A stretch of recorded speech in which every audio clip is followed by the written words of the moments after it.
Is that not enough? Can you not take a book out of the Clintons' playbook and start using the organizations, the charities that you work with, the foundations you work, use them as a slush fund? Can you not do that? Stop churning up all this insanity.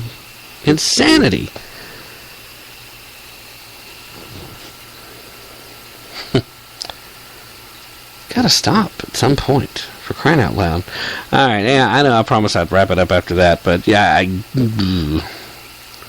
getting worked up again. I'm going to take another quick break, and then after that break, I promise we'll wrap it up. I'll be right back.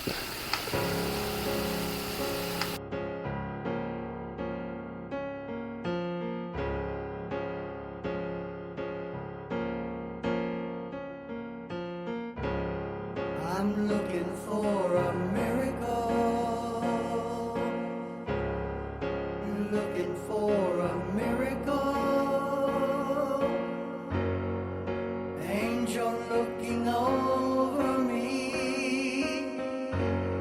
Just a breath of hope to see. I'm looking for a miracle. Looking for a miracle. Open up the doors for me. Looking forward to eternity. I were you, and you were me, and we were us, and us were we. Maybe we find room to see the miracle. Say once more, the miracle we're looking for.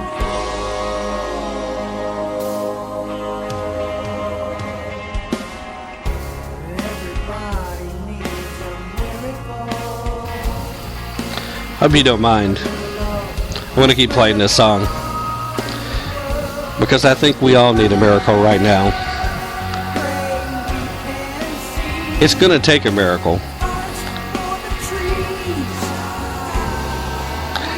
That's my friend Cash Eslo singing, by the way.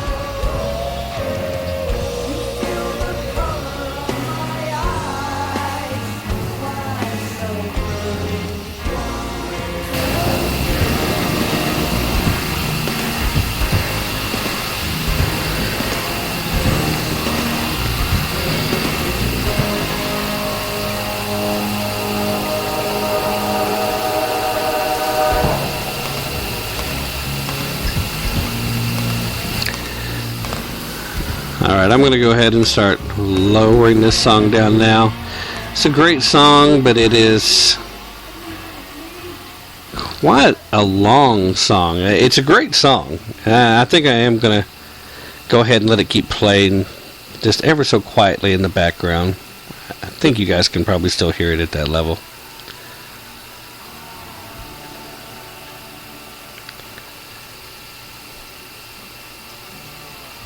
Ladies and gentlemen, whether or not this shooting in Texas was an official ISIS attack or not,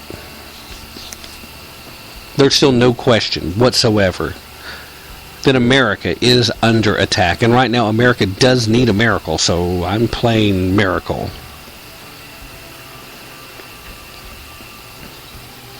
In fact, I think I'm going to turn it back up just a little bit. Just a little bit. But I'm going to keep talking over it.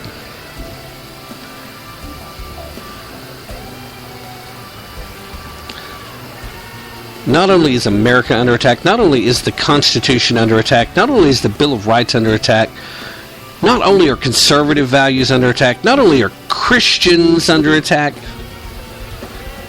but all Americans, individual, are under attack. And unfortunately, there's a whole group of people that typically tend to hang out on the left side of the political spectrum that are engaged in providing aid and comfort to the enemy, that are engaged in helping them attack, and they don't even see, they don't even understand how it is that they are also under attack.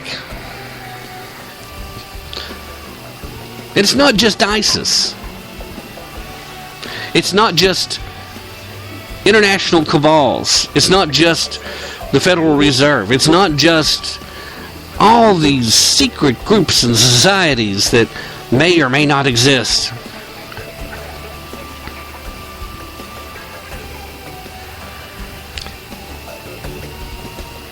We're under attack by ourselves.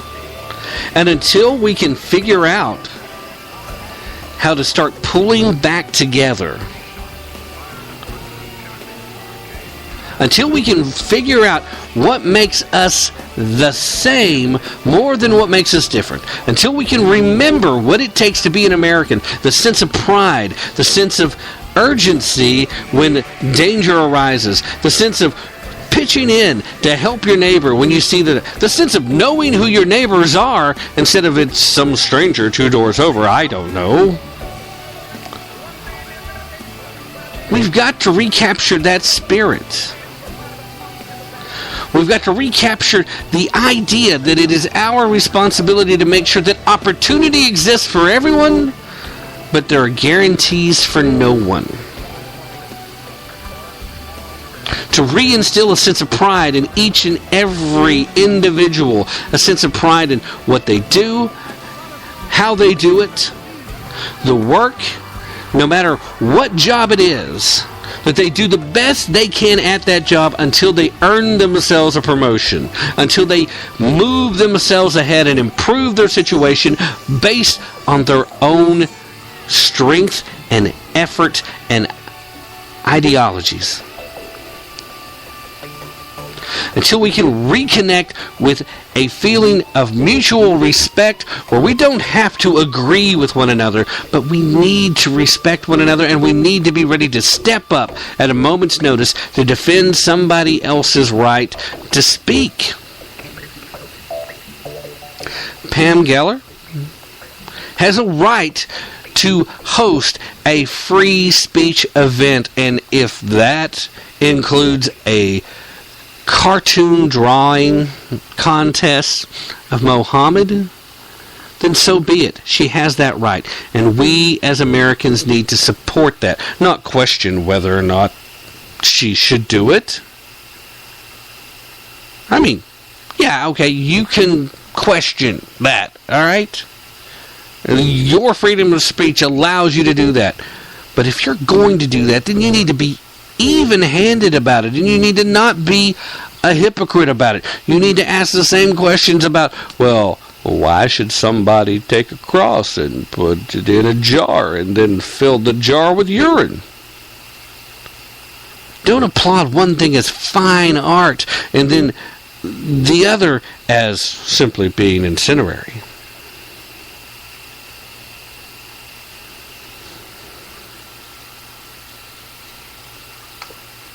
I've recently started listening to the Bold Republic show.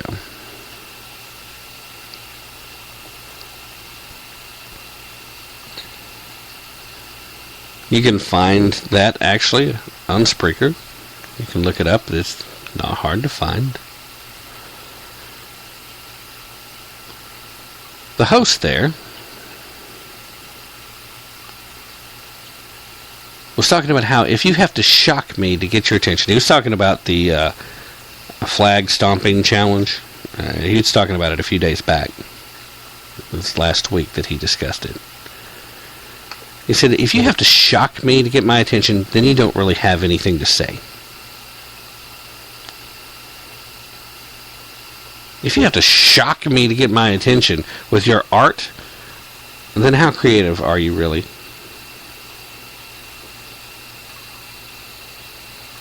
Whether or not we agree with the message or the content or what's being said, as Americans, we have a responsibility to agree that they have the right to say it, to do it, within reason. Now, yeah, I will stand up and argue all day long they don't have the right to get taxpayer dollars to pay for them to do it. But do they have the right to express themselves? Yes, they most certainly do. Taking a gun to a crowded event venue and trying to open fire into a crowd is not expressing yourself in an acceptable fashion. There are limits. So instead of trying to find issues, well, you're going to cause trouble if you're poking the bear. Instead of trying to make out the person who's practicing free speech out to be the bad guy in this scenario, let's speak the truth that the person that showed up with guns ready to kill people just because they showed up at this event, that they might be the bad guy in question here. Let's stand up for freedom of speech. Let's stand against the violence. And let's be prepared to stand against ISIS, because guess what? Whether these two were part of it officially or not, ISIS is now operating within our borders. We know. We know. And if we don't start pulling ourselves together and start remembering what it means to be an American, how it's not an issue of what color you are or what religion you practice, but it's a matter of loving this nation and loving the other people that live here. Till we do that, we're going to be fish in a barrel. At least some of us will be. I'm not going to be a fish in a barrel. I think most of the folks that listen to this show on a regular basis, you're not going to be fish in a barrel, because you're going to do something about it. Ladies and gentlemen, I've run this show way longer than I planned to tonight, and I beg your forgiveness, and I appreciate it if you've listened to this point. Let me make this the last point I always make as I'm heading out.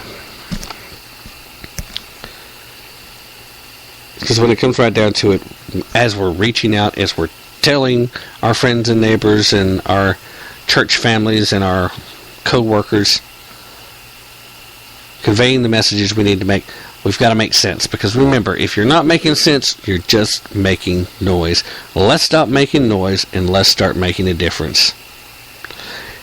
But whatever else you do, please don't take my word for it. Definitely don't take their word for it. Take a little time, do your own research.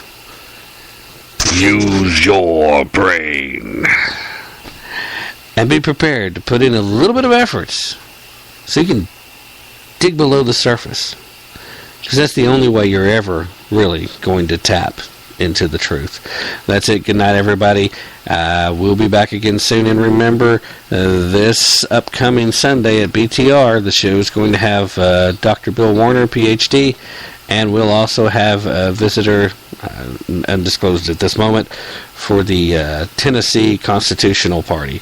Of course, there's a national organization, and we'll probably be talking with some of the national folks a little bit later down the line. But the Tennessee Convention's upcoming next week, so I wanted to have them get an opportunity to come online and talk with us. Anyway, that's it. Ladies and gentlemen, I'm out. Thanks for listening. We'll be back soon. Goodbye.